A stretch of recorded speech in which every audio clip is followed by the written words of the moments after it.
ഓം. പാഠം 12. ഭാഗവതം മാഹാത്മ്യം, അധ്യായം 1, ശ്ലോകം 61. ഇവിടെ അത്രയമോ ഗ്രാഹകാഭാവാത് ന ജരാമഭിമുഞ്ചത കിഞ്ചിത് ആത്മസുഖേനേഹ പ്രസുപ്തിർമന്യതേനയോ. അത്ര അവിടെ എവിടെ ഈ ഭക്തി എവിടെയാണോ നൃത്തം വയ്ക്കുന്നത്? വൃന്ദാവനത്തിൽ. അവിടെ ഗ്രാഹകാഭാവാത്, ഗ്രാഹകം വെച്ചാൽ സ്വീകരിക്കപ്പെടേണ്ടത്, സ്വീകരിക്കപ്പെടാൻ ആളില്ലാത്തത് കൊണ്ട്, അഭാവാത് അതിനെ സ്വീകരിക്കാൻ ആളില്ലാത്തത് കൊണ്ട്, ഇമൗ ഇവർ രണ്ടുപേരും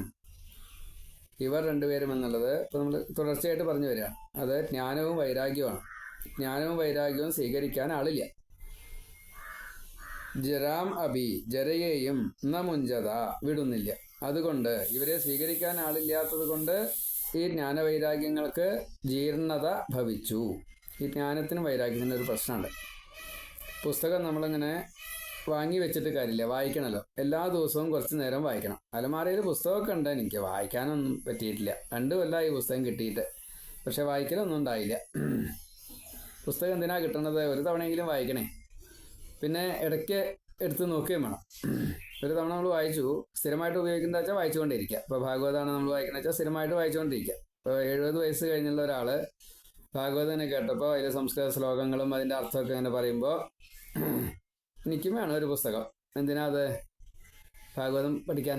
70ാമത്തെ വയസ്സിൽ ഭാഗവതം സംസ്കൃതം തീരെ പഠിക്കാത്ത ഒരാൾ സംസ്കൃതം വായിച്ചാൽ എന്തെങ്കിലും കിട്ടുമോ? ഒന്നും കിട്ടില്ല. പറഞ്ഞാൽ മനസ്സിലാവുമോ?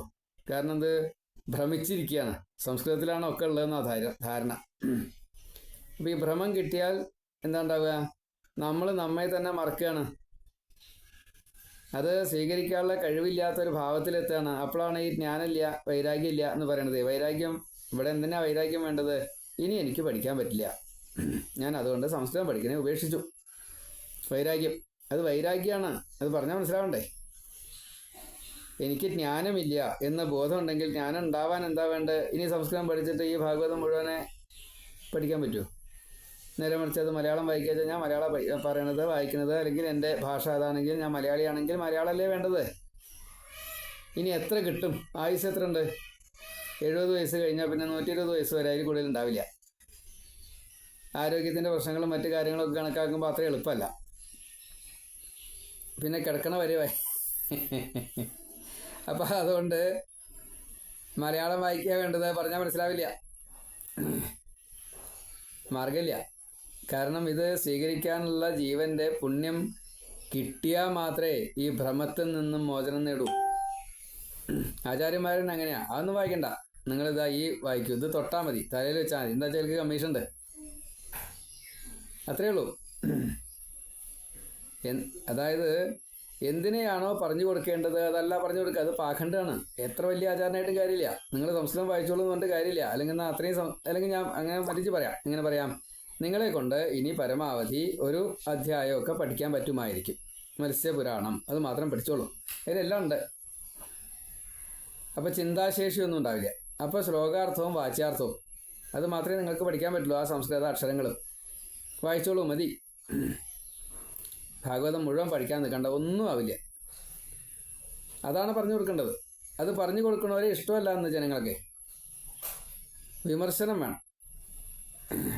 കൃഷ്ണൻ അർജുനനോട് പറഞ്ഞതാണ് എന്ത്? വിമർശനം ചെയ്തിട്ട് ഇത് എനിക്ക് പറ്റുമോ, ഞാൻ എങ്ങനെയാണ് ചെയ്യേണ്ടത്, വിമർശനം ചെയ്യണം.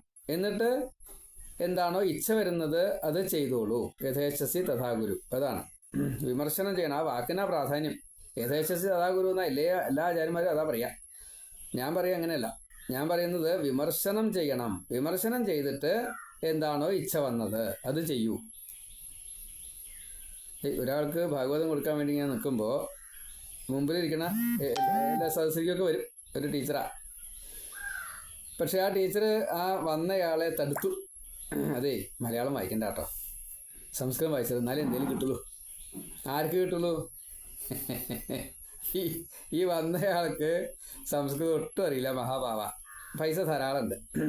അപ്പോൾ എൻ്റെ മോഹം എന്താ വെച്ചാൽ എൻ്റെ പുസ്തകം വാങ്ങിയിട്ട് എനിക്ക് അവരിൽ നിന്നും പൈസ കിട്ടണമെന്നാണ്. അതാണ് ഈ റിട്ടയർഡ് ടീച്ചർ 75 വയസ്സ് കഴിഞ്ഞിറക്കണം. അവർ ഈ വന്നയാളെ മുടക്കിയത്. ടീച്ചറായിട്ട് എന്താ കാര്യം? പറഞ്ഞു വരുന്നതിൽ സാരത്രയേ ഉള്ളൂ. ഞാൻ ഓരോരുത്തരോടും പറയാറും, മലയാളമാണോ അത് വായിക്കുക. സംസ്കൃതം നിങ്ങൾക്ക് അറിയോ? വായിച്ചോളൂ. ഇംഗ്ലീഷ് അറിയോ? വ്യാഖ്യാനമുണ്ട്, വായിച്ചോളൂ. ഹിന്ദി അറിയോ? വായിച്ചോളൂ. സംസ്കൃതം അറിയില്ലേ? കുറച്ച് വായിക്കൂ, കൂടുതൽ പഠിക്കൂ. ഇതാണ് പറഞ്ഞു കൊടുക്കേണ്ടത്. അല്ലാണ്ട് ഈ പുസ്തകം വാങ്ങൂ, തൊട്ട് കല്ലിലേക്കോ, നമസ്കരിക്കൂ പറഞ്ഞിട്ട് കാര്യമില്ല. അതിന് ഫലമുണ്ട്, അത് വേറെ. അത് ഗ്രന്ഥ നമസ്കാരം, അത് ശരി, അത് വേറെയാണ്, ഇത് വേറെയാണ്, രണ്ടും രണ്ടാണ്. ജ്ഞാനവും വൈരാഗ്യവും കിട്ടിയാലാണ് മുക്തി കിട്ടുള്ളൂ, സംശയിക്കേ വേണ്ട. ഭക്തനെ ഈ ജ്ഞാനവും വൈരാഗ്യവും കിട്ടുള്ളൂ. ഭക്തി ഇല്ലാത്തവരിത് പറഞ്ഞു കൊടുക്കുമ്പോൾ വിപരീതമാണ് ഫലം. അത് ആദ്യം മനസ്സിലാക്കണം. നമ്മൾ ഭാഗവതന്മാരാണ്. എന്തുകൊണ്ട് ഈ ഇതിലുള്ളതിനെ നമുക്ക് സ്വീകരിക്കാൻ സാധിക്കുന്നില്ല? അറിവില്ല, ജ്ഞാനമില്ല. ഇപ്പം ജ്ഞാനം എങ്ങനെയാണ് കിട്ടുക? ജ്ഞാനം കിട്ടുക എങ്ങനെയാ? പഠിച്ചാലല്ലേ ജ്ഞാനം കിട്ടുള്ളൂ. അതിനെ പ്രയോഗിച്ചാലല്ലേ വിജ്ഞാനം കിട്ടുള്ളൂ.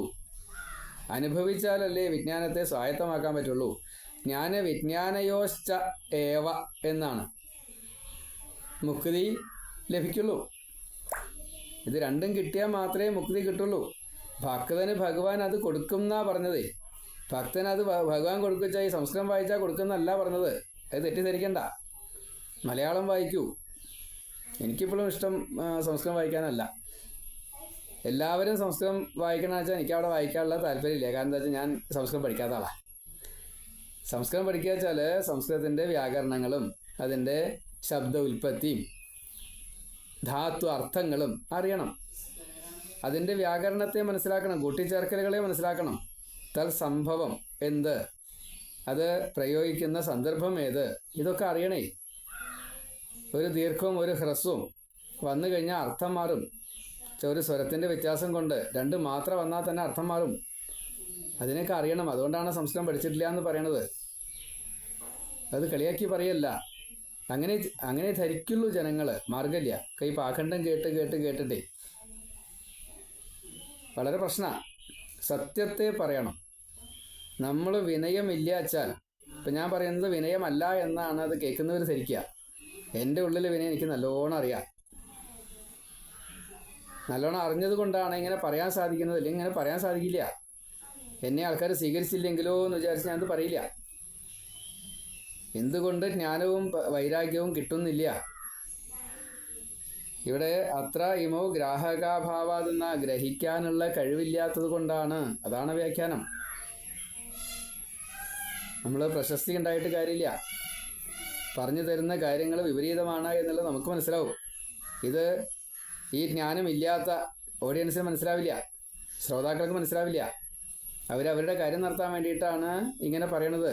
അപ്പോൾ അവരെ കുറ്റം പറയല്ല, അവർ ചെയ്യുന്ന പ്രവൃത്തിയിൽ ഈ തെറ്റ് ചൂണ്ടിക്കാണിക്കുകയാണ്. ഇത് നമുക്ക് രണ്ടും മനസ്സിലാവും. കാരണം ഭാഗവതം മനസ്സിലായത് കൊണ്ടാണ്, ഭഗവത്വത്തെ മനസ്സിലായത് കൊണ്ടാണ്. ഈ ഭഗവത്വത്തെ എനിക്ക് എടുക്കാൻ സാധിക്കുന്നില്ല എന്ന് എനിക്ക് ഉത്തമ ബോധ്യമുണ്ട്. കാരണം ഭഗവത്വം എന്നുള്ളത് നമുക്ക് അപ്രാപ്യമായിട്ടുള്ളൊരു സംഭവമാണ്. ആകെ ഒന്നേ ചെയ്യാൻ സാധിക്കുള്ളൂ. അതിൻ്റെ ആദ്യപടി എല്ലാവരേക്കാളും താഴെയാണ് ഞാൻ എന്നുള്ള ബോധം നമുക്കുണ്ടായാൽ മതി.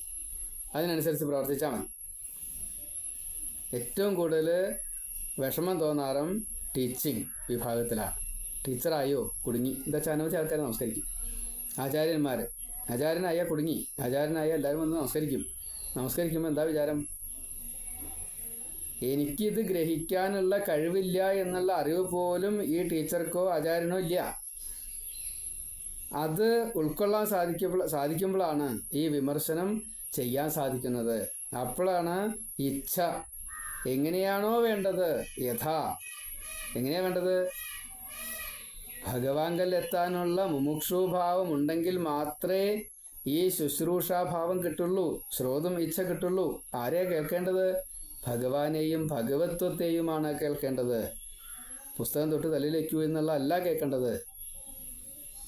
മനസ്സിലാകുമെന്നും വിചാരിക്കണം. ഗ്രാഹകാഭാവാത് ഗ്രഹിക്കാനുള്ള കഴിവില്ലാത്തത് കൊണ്ട്, അതിൻ്റെ അഭാവം കാരണം കൊണ്ട് ഇപ്പം എന്താ സംഭവിക്കുക?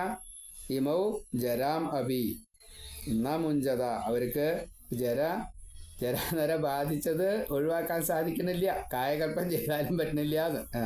പിന്നെയോ അനയോഹോ ഈ രണ്ടുപേർക്കും ഇഹ ഇവിടെ കിഞ്ചിത് ആത്മസുഖേന അല്പം ആത്മസുഖം ഉള്ളതുകൊണ്ട് പ്രസുപ്തിഹി മന്യതേ സുഖനിദ്ര കിട്ടിയിരിക്കുന്നു.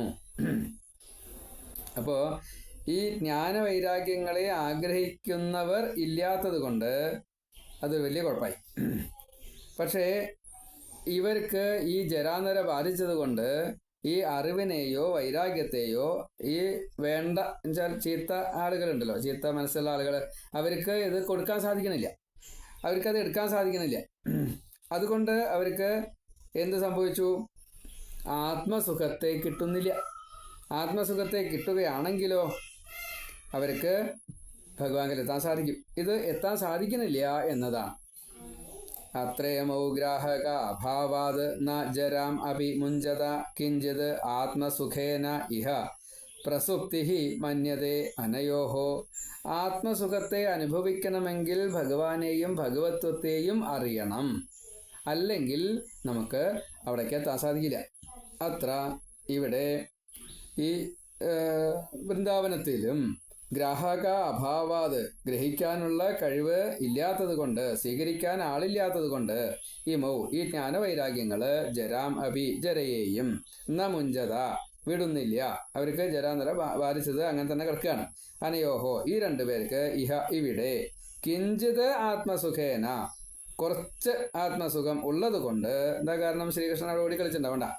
അപ്പോൾ ആ കുറച്ച് കിട്ടിയത് കൊണ്ട് പ്രസുപ്തി ഹി മന്യതേ സുഖനിദ്ര കിട്ടിയിരിക്കുന്നു എന്ന് വിചാരിക്കണം. അപ്പോൾ അവർ സ്വതേ മയങ്ങാണ്, അവർ ഉറങ്ങല്ല. ഇവിടെ അങ്ങനെ പറഞ്ഞു എന്നേ ഉള്ളൂ. അവർക്ക് സുഖനിദ്ര കിട്ടിയിരിക്കുന്നു എന്നുള്ളത് ഭംഗ്യന്തരേണ ഒരു വിമർശനം നടത്തിയതാണ്. അവർക്ക് സ്വതേ എല്ലാവരുടെ ഹൃദയത്തിലും മനസ്സിലും ബുദ്ധിയിലും ഈ വിവേകം, ജ്ഞാനം, വിജ്ഞാനം കൊടുക്കണമെന്ന ആഗ്രഹമുണ്ട്. ഞങ്ങളെ സ്വീകരിക്കൂ, ഞങ്ങളുടെ അമ്മയോടൊത്ത് ഭക്തിയോടൊത്ത്. ഇപ്പോൾ നമ്മൾ യോഗ ശീലിപ്പിക്കുമ്പോൾ അത് സഭർതൃകം എന്ന് പറയും. ഭഗവാനോട് കൂട്ടിച്ചേർത്ത്, ഭഗവതിയോട് കൂട്ടിച്ചേർത്ത്, ശിവനോട് കൂട്ടിച്ചേർത്ത് ആണെങ്കിൽ സഭർതൃകം ആണ്. അതല്ലെങ്കിൽ അത് അഭർതൃകമാണ്. സഗർഭം, അഗർഭം. അപ്പോൾ അത് അഗർഭമായിട്ടാണ് വരിക ഭക്തി ഇല്ലാത്തവർക്ക്. അപ്പോൾ സഗർഭം വേണമെന്നോ എന്ന കൂട്ടത്തിൽ ഇവിടെ വേണ്ടത് അങ്ങനെ തന്നെയാണ്, പക്ഷെ അത് തരാവണില്ല. അപ്പോൾ താൽക്കാലികമായിട്ട് പറഞ്ഞവർക്കാണ് ഭഗവാന്റെ സാന്നിധ്യം കൊണ്ട് അവർക്ക് കുഴപ്പമൊന്നുമില്ല, ജ്ഞാനമുണ്ട്, ഇവിടെ വൈരാഗ്യമുണ്ട്, സ്വീകരിക്കാൻ നമുക്ക് യോഗ്യതയില്ല, അത്രയേ ഉള്ളൂ, കഴിവില്ല. അപ്പം അതുകൊണ്ട് വീണ്ടും വീണ്ടും പറയണു, അറിയാവുന്ന ഭാഷ ഏതാണോ അതിൽ ഭാഗവതത്തെ വായിക്കുക. ഭാഗവതത്തെ വായിക്കണം, ഭഗവത്വത്തെ കിട്ടണം, ഭഗവാന്റെ ഗീതയെ കിട്ടണം. കഥ പറഞ്ഞുകൊണ്ട് തത്വത്തെയും, തത്വം പറഞ്ഞുകൊണ്ട് കഥയിൽ ഇതാണ് തത്വം എന്ന് സൂചിപ്പിച്ചുകൊണ്ടും, കഥ വിസ്തരിക്കാതെ കണ്ട് തത്വത്തെ ഊന്നി പറഞ്ഞുകൊണ്ടും രണ്ട് ഭാവമായിട്ടാണ് ഭാഗവതം നമുക്ക് തരിക. ആദ്യ ഭാഗങ്ങൾ കഥ പറഞ്ഞുകൊണ്ട് തത്വത്തെ പറഞ്ഞു തരണു. അത് സ്വീകരിക്കാൻ അത്ര എളുപ്പമല്ല, പക്ഷേ കഥാരുചി ഉണ്ടെങ്കിലേ അവർക്ക് എത്താൻ സാധിക്കുള്ളൂ. രണ്ടാമത്തെ ഭാവം ഉദ്ധവോപദേശം തൊട്ടുള്ള കാര്യങ്ങൾ, കാപിലം തൊട്ടുള്ള കാര്യങ്ങൾ, കഥാസൂചനയും തത്വത്തെ ഊന്നിയിട്ടും പറയണു. അതാണ്. അപ്പോൾ അങ്ങനെ രണ്ടും സ്വീകരിക്കാൻ ഭാഗവതത്തിന് മാത്രമേ ഉള്ളൂ ഇങ്ങനൊരു സംവിധാനം. എല്ലാ പുസ്തകങ്ങളിലും എന്തുണ്ട്? എല്ലാ ഗ്രന്ഥങ്ങളിലും 18 പുരാണങ്ങളിലും ഈ കഥയുണ്ട്, ഉപദേശങ്ങളൊക്കെ ഉണ്ട്. ഇപ്പോൾ രാമായണത്തിലൊക്കെ 4 ഭാഗങ്ങളായിട്ടാണ് പ്രത്യേകമായിട്ടുള്ള ഉപദേശങ്ങൾ.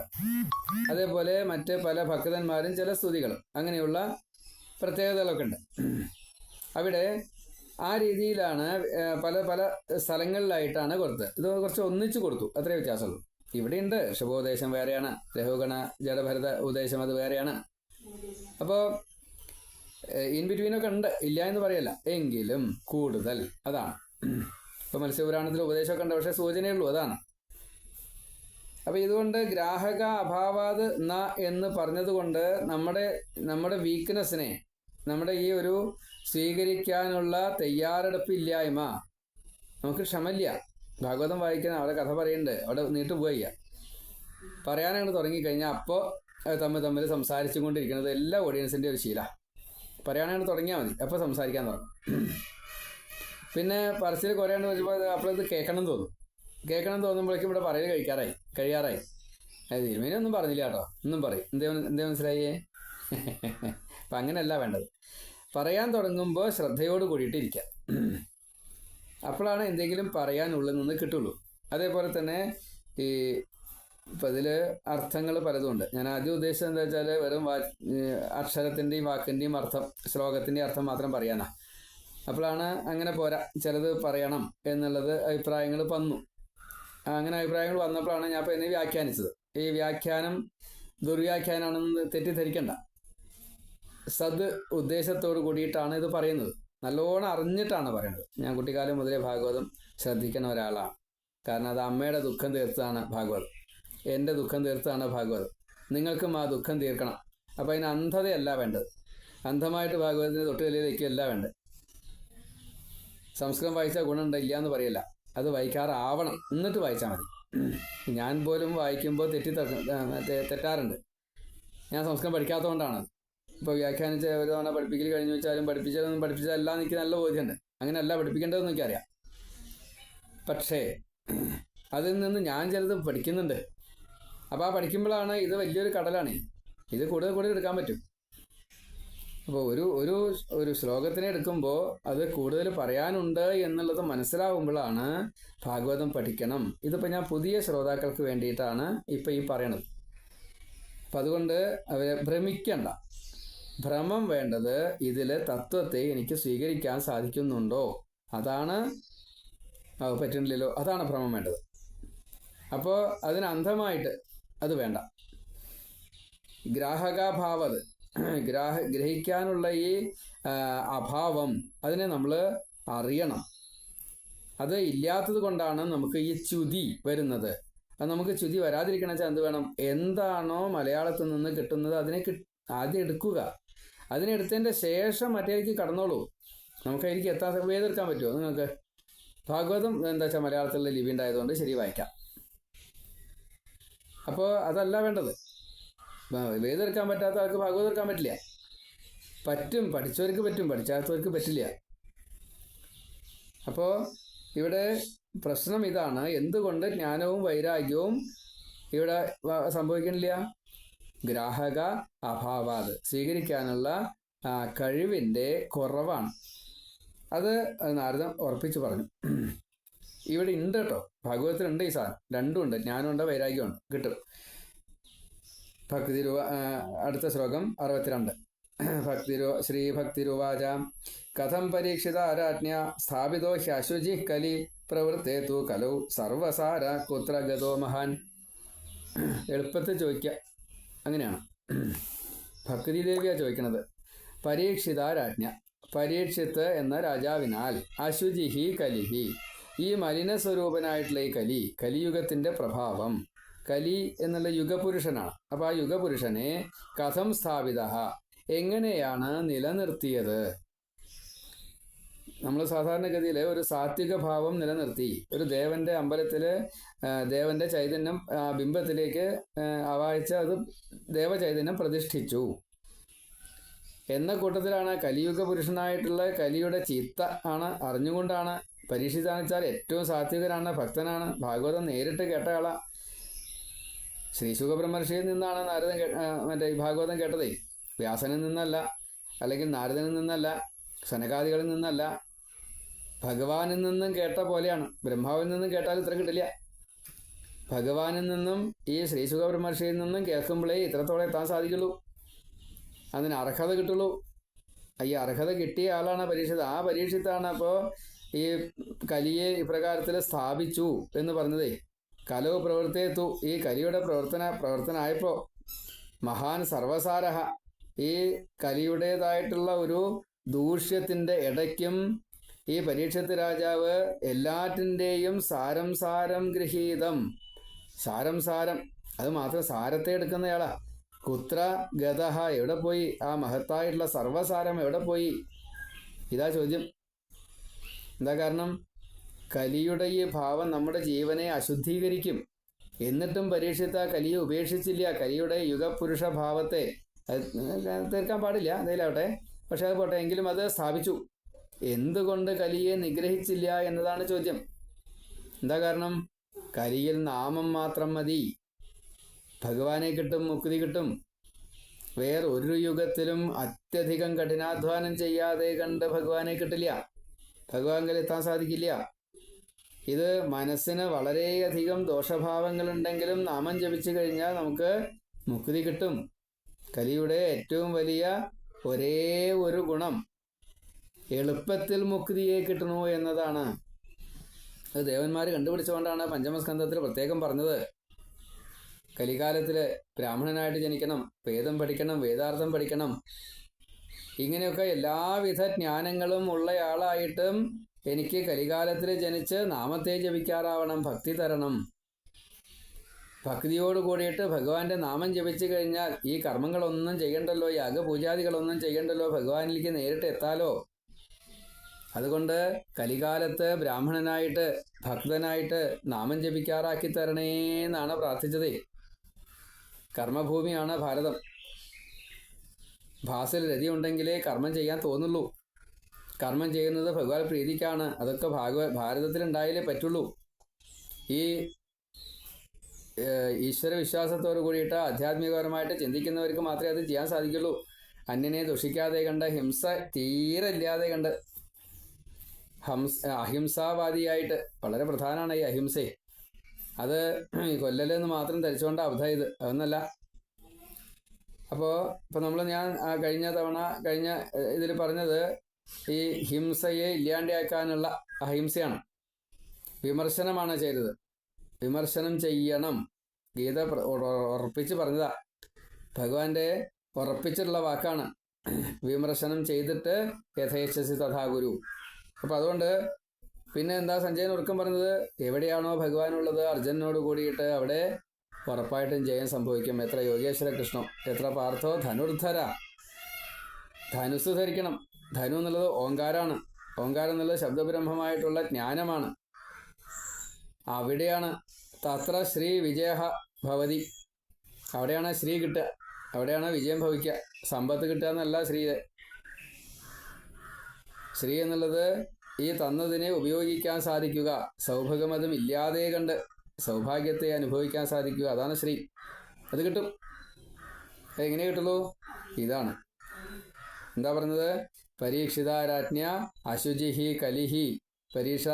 പരീക്ഷിത്താകുന്ന ഈ രാജാവ്, അശുചിയാകുന്ന ഈ കലി കഥം സ്ഥാപിത. കലിപുരുഷനെ, യുഗപുരുഷനെ എങ്ങനെ സ്ഥാപിച്ചു? എന്തിനാ നിലനിർത്തിയത്? കലവ് പ്രവർത്തേത്തു കലി ഇവിടെ കലികാലത്തിന്റെ പ്രവർത്തകൻ ആയിക്കഴിഞ്ഞപ്പോൾ എന്താണ്ടായത്? മഹാൻ സർവസാരഹ.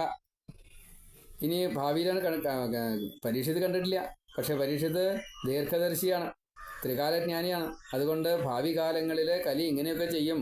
പക്ഷേ അതിലേറ്റവും വലിയ ഒരു ഗുണം 99 ചീത്തയാ, അതിലൊന്ന് നല്ലതുണ്ട്.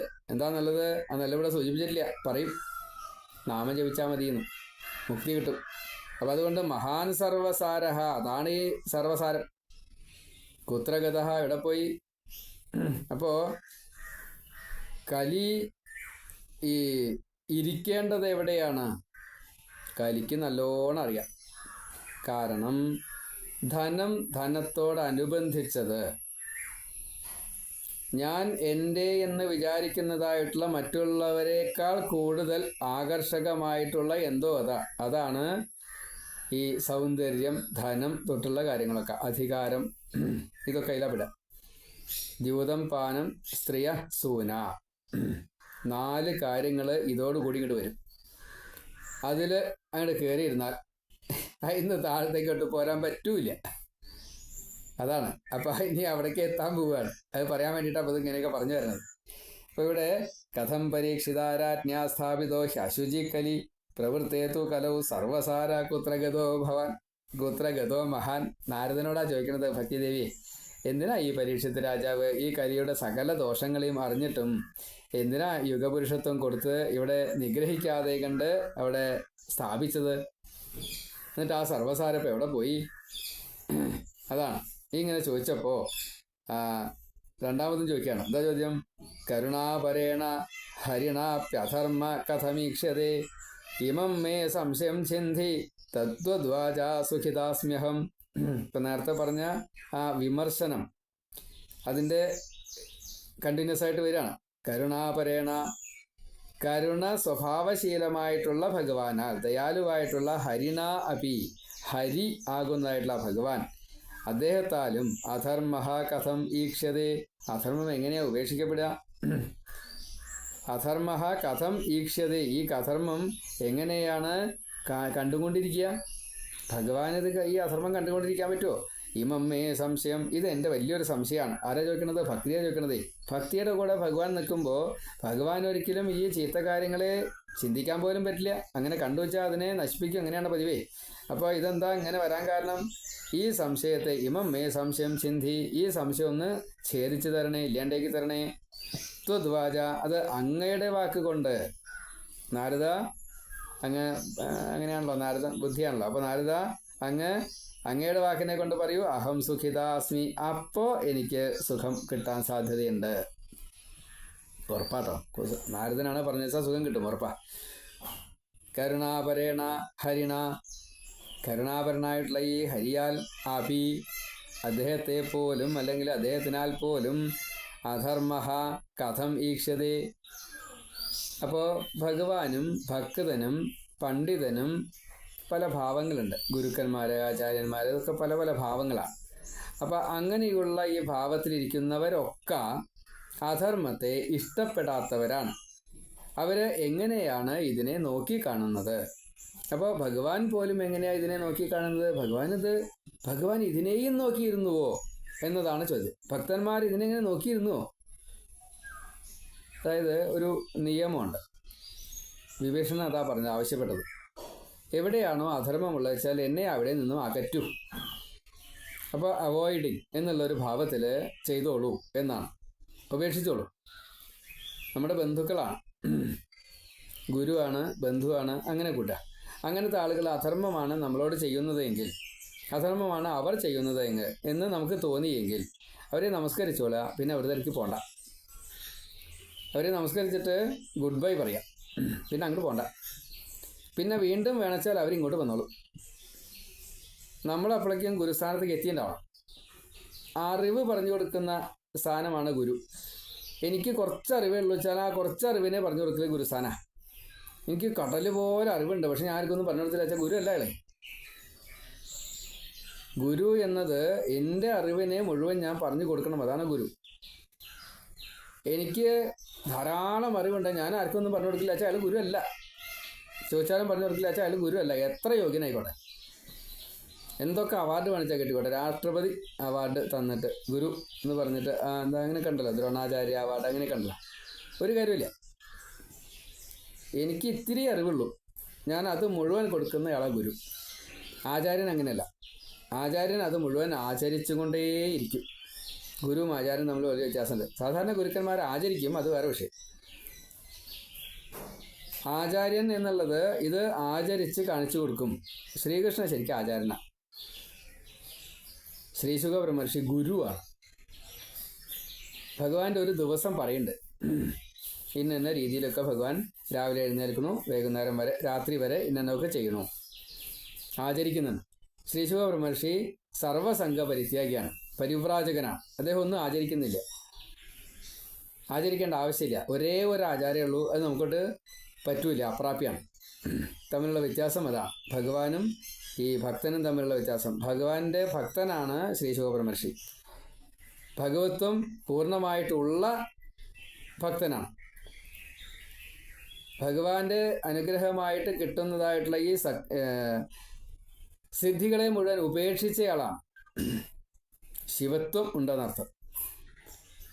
അതായത് ഗുരുവും ഭഗവാനും തമ്മിലുള്ള വ്യത്യാസം, ഗുരുസ്ഥാനത്തിരിക്കുന്ന ഈ ശ്രീശുക ബ്രഹ്മർഷി പരീക്ഷത്തിനെ മുക്തനാക്കിക്കൊള്ളാമെന്ന് ഗ്യാരണ്ടി കൊടുത്തിട്ടാണ് പറയാൻ തുടങ്ങിയത്. മുക്തനാക്കി കൊടുക്കുക എന്നത് നമുക്ക് കാണിച്ചു തരുകയും ചെയ്തു. പരീക്ഷത്തിനെ തന്നെ ബോധ്യപ്പെടുത്തി. അതാണ് ഗുരു. അപ്പോൾ ഇന്നത്തെ ആചാര്യന്മാർ ഗുരുക്കളല്ല, ആചരിക്കുന്നുമില്ല. ആചാര്യനും അല്ല, ഗുരുവല്ല. ഇപ്പം ഞാൻ ആചാര്യനും അല്ല, ഗുരുവല്ല. എന്താ കാരണം? എനിക്ക് ആചരിക്കാൻ സാധിക്കുന്നില്ല. ആചാരങ്ങൾ നിയമപ്രകാരം എന്നൊക്കെ വേണം, വർണ്ണാശ്രമാചാരം എന്നുള്ള പറയാം, അത് അനുഷ്ഠാനത്തോട് കൂടിയിട്ട് ചെയ്യണമെന്നാണ് പറയാം. എനിക്ക് പറ്റുന്നില്ല, അപ്പം ഞാൻ ആചാരനല്ല. ഞാൻ ഗുരുവല്ല. എനിക്ക് എല്ലാം വേണ്ട പോലെ എല്ലായ്പ്പോഴും പറഞ്ഞു കൊടുക്കാൻ സാധിക്കുന്നില്ല, മറവി രോഗം ആവാൻ കാരണം. പക്ഷേ ഞാൻ ഗുരുസ്ഥാനത്തെ ഇഷ്ടപ്പെടുന്നു. എനിക്ക് എന്താണോ ഉള്ളത് ഞാനത് ഓപ്പണായിട്ട് പറഞ്ഞു കൊടുക്കുന്നു. അത് മറ്റുള്ളവർക്ക് ഇഷ്ടപ്പെടുന്നില്ല, അത് ശരിയല്ല. എനിക്ക് അറിയുന്നത് ഇപ്പോൾ ഞാൻ നിങ്ങളോട് പറയുന്നത്, ഈ വിമർശനം കേൾക്കുന്നവർക്ക് ഒരു പക്ഷേ ഇഷ്ടപ്പെട്ടില്ല എന്ന് വരാം. മഹാചാര്യന്മാരെ ഞാൻ കുറ്റം പറയാറുണ്ട്, മഹാകേമന്മാരെ ഞാൻ കുറ്റം പറയാറുണ്ട്. ഗുണം പറയാൻ പാടില്ല, ദോഷം പറയാൻ പാടില്ല, ഭാഗവതത്തിലുള്ളതാ. അന്യരെ കുറ്റം പറയാൻ പാടില്ല, അന്യരുടെ ഗുണവും പറയേണ്ട, ഗുണദോഷ ചിന്തന വേണ്ട എന്ന് പറയുന്നുണ്ട്. പക്ഷേ അങ്ങനെയല്ല, ഇത് പ്രാക്ടിക്കൽ ആണ്, അത് പഠിപ്പിക്കലാണ്. പഠിപ്പിക്കുമ്പോൾ അത് പറയണം, പഠിപ്പിക്കുമ്പോൾ അത് പറയണം. എങ്ങനെയാണ് പറയേണ്ടത്? ഇതാണ് അതിലത്തെ തെറ്റ്, അത് ചൂണ്ടിക്കാണിക്കണം. ഭാഗവതം തൊട്ട് നമസ്കരിച്ചുകൊണ്ട് ജ്ഞാനം കിട്ടില്ല, ഭാഗവതം അലമാറയിൽ വെച്ചുകൊണ്ട് ഭാഗവതം കിട്ടില്ല. അതിലത്തെ ഭാഗവത തത്വം എന്താണോ അത് പ്രാക്ടിക്കലായിട്ട് നാം നമ്മുടെ ജീവിതത്തിൽ പ്രാവർത്തികമാക്കണം. അപ്പോഴേ അതിന് കിട്ടുള്ളൂ. അതിന് ഇത് കാശ് കൊടുത്താലേ തരൂ എന്നുള്ള രീതിയിലാകുമ്പോൾ പഴക്കുകയും ചെയ്യും. ഇത് പറഞ്ഞു കൊടുത്തു കഴിഞ്ഞാൽ കാശ് കൊടുക്കാതിരിക്കുമ്പോൾ ശിഷ്യൻ്റെ കയ്യിലായി പഴവ്, അത്രയേ ഉള്ളൂ. പറഞ്ഞു കൊടുക്കുമ്പോൾ ഗുരു രക്ഷപ്പെട്ടു, കാശ് കൊടുത്തില്ല വെച്ചാൽ ശിഷ്യൻ കഷ്ടപ്പെട്ടു. ഇപ്പോഴത്തെ സംഭവം അതാണ്. അർഹതയില്ലാത്തവർക്ക് ദക്ഷിണ കിട്ടും, അർഹതയുള്ളവർക്ക് പൈസ കൊടുക്കൂല. അപ്പം പിശുക്കും പെശകും രണ്ടുമുണ്ട്. ആ സ്ഥാനം കൊടുക്കില്ല, അർഹത കൊടുക്കില്ല, ഇത് പറഞ്ഞു കൊടുക്കാനുള്ള അവസരം കൊടുക്കില്ല. അത് നഷ്ടമല്ലേ? അതാണ് ഇപ്പം ഇവിടെ എന്താ പറയുന്നത്? കരുണാപരേണ ഹരിണ അപി. അപ്പോൾ ആ ഭക്തന്മാരും ഭഗവാനും എന്ന് കൂട്ടുക. അപ്പോൾ അവർക്ക് ഈ അധർമ്മം കണ്ടു കഴിഞ്ഞാൽ കഥമീക്ഷത, അത് എങ്ങനെയാണ് നോക്കിയിരിക്കാൻ പറ്റുമോ? ഇവം മേ സംശയം സിന്ധി. ഈ സംശയം എന്നെ വല്ലാണ്ട് വേദനിപ്പിക്കണം, അതൊന്ന് തീർത്ത് തരൂ, അത് അങ്ങേക്കേ പറ്റുള്ളൂ. ത്വദ്വാച, നാരദൻ്റെ വാക്കുകണ്ടേ അത് സാധിക്കുള്ളൂ. സുഖിത അസ്മി അഹം, എനിക്ക് കൂടുതൽ സുഖം അതുകൊണ്ട് കിട്ടുകയും ചെയ്യും, അതുകൊണ്ട് അത് തരണേ. അതാണ് ഭക്തി. നമ്മൾ ആ ഒരു ഭാവത്തിലെത്തണം. ഗുരു എനിക്ക് അത് പറഞ്ഞു തരൂ, ചോദിക്കണം, വിഡ്ഢിത്തം ചോദിച്ചോട്ടെ. അപ്പോൾ ആ ഗുരു എന്താ ചെയ്യേണ്ടത്? ഈ ചോദിച്ചയാളെ കളിയാക്കല്ല വേണ്ടത്. ആ ചോദിച്ചയാളുടെ ചോദ്യം ഇതാ ഇങ്ങനെ, ഇതൊരു വിഡ്ഢിത്തരാണ് കേട്ടോ, ചോദിക്കേണ്ടത് ഇങ്ങനെയാണ് കേട്ടോ, അത് പഠിപ്പിക്കുക വേണ്ടത്. അപ്പോൾ എന്താ ചെയ്യുക? തനിക്കൊന്നും അറിയില്ലേ, മനസ്സിലായിട്ടോ? വേഗം മനസ്സിലാവും. ഇപ്പോൾ ഭാഷ മലയാളം ആയതുകൊണ്ട് വേഗം മനസ്സിലാവും. അപ്പോൾ അതുകൊണ്ട് നല്ലോണം മനസ്സിലാക്കാം. നമ്മൾ ഭാഗവതന്മാരാണ് എന്ന് ആദ്യം ഉറപ്പിക്കുക. എന്നിട്ട് ഈ ഭക്തിയുടെ ഭാവത്തെ ഉണ്ടാക്കുക. കാരണം ഈ ഭഗവാനും ഭക്തന്മാരും ഇപ്രകാരത്തിൽ കലിയെ സ്ഥാപിച്ചു പരീക്ഷിത്ത് എന്ന് കേട്ടപ്പോൾ അത് എങ്ങനെയാ നോക്കി കാണുന്നത്? അവിടെ ഈ സാരമായിട്ടുള്ള ഈ മഹത്ത് സാരം എന്താ? മഹത്ത് സാരം കലിയുഗ ധർമ്മത്തിൻ്റെ സാരം എന്താ? എളുപ്പത്തിൽ മുക്തി കിട്ടാൻ ഭഗവാന്റെ നാമം മാത്രം ജപിച്ചാൽ മതി എന്നുള്ളത് അണ്ടർസ്റ്റുഡ്, അതിൻ്റെ ഉള്ളിൽ കിടക്കുക. ഇനി അതിനെ പറഞ്ഞു തരും നമുക്ക്. അപ്പോൾ ഭക്തി ചോദിക്കുകയാണ്, ഈ സംശയത്തെ ഒന്ന് തീർത്തു തരണം. അങ്ങനെ തീർത്തു തരുമ്പോൾ എനിക്ക് സുഖം കിട്ടും. എന്താ കാരണം? ബാക്കിയുള്ളവരൊക്കെ ഭക്തന്മാരാവും, ഭഗവാങ്കലെത്തും, അത് കാണുമ്പോൾ എനിക്ക് സന്തോഷമാവും. അതാണ്. അപ്പോൾ നമ്മൾ ഏത് ഭാവത്തിലെത്തണം? ഞാൻ മാത്രം പോയാൽ പോരാ, എല്ലാവർക്കും ഭഗവാങ്കൽ വൈകുണ്ഠത്തിലേക്ക് എത്താൻ തരാവണം ഞാൻ മൂലം. അതുകൊണ്ടാണ് ശ്രോതാവ് കേട്ടിരുന്നാൽ മതി. ശ്രോതാവ് കേട്ടാൽ ആ പരമ്പര മുഴുവൻ ശ്രവണം കൊണ്ട് തന്നെ മുക്തി. പരീക്ഷിത് സാക്ഷിയാണ്. അപ്പം അതുകൊണ്ട് ആ ഒരു ഭാവത്തിലേക്ക് നമ്മളെ എത്തിക്കുന്നു ഈ 2 ശ്ലോകങ്ങളെ കൊണ്ട്, ഭക്തിദേവിയുടെ ഈ ചോദ്യം കൊണ്ട്. അതാണ് വ്യാഖ്യാനം. അപ്പോൾ വിമർശനം ചെയ്യണം, നമ്മൾ ഈ ഭക്തിയുടെ ഭാവത്തിലെത്തണം എന്ന് 2 എപ്പിസോഡാണ് പറഞ്ഞത്. അപ്പോൾ ഈ 2 എപ്പിസോഡിൻ്റെ ഉത്തരം ഇതാണ്. അതുകൊണ്ട് ഇത് മുഴുവൻ കേൾക്കണം, ഷെയർ ചെയ്യണമെന്ന് വിനീതമായിട്ട് പ്രാർത്ഥിക്കണം. ഇപ്പോൾ ശ്ലോകാർത്ഥം മാത്രം പോരാന്ന് തോന്നാനുള്ള കാരണം ഇതാണ്. ചില ഭക്തന്മാർ എന്നോട് പറഞ്ഞപ്പോഴാണ് ഞാൻ അതിനെ ഇങ്ങനെ പറയണത്. എന്നോട് ക്ഷമിക്കുക. എല്ലാ ഭക്തന്മാർക്കും നമസ്കാരം. ശ്രീഹരി ഗുരുവായൂരപ്പ. നാരായണ നാരായണ. ഇപ്പോൾ ഇത് ഭാഗം 12. നാരായണ നാരായണ.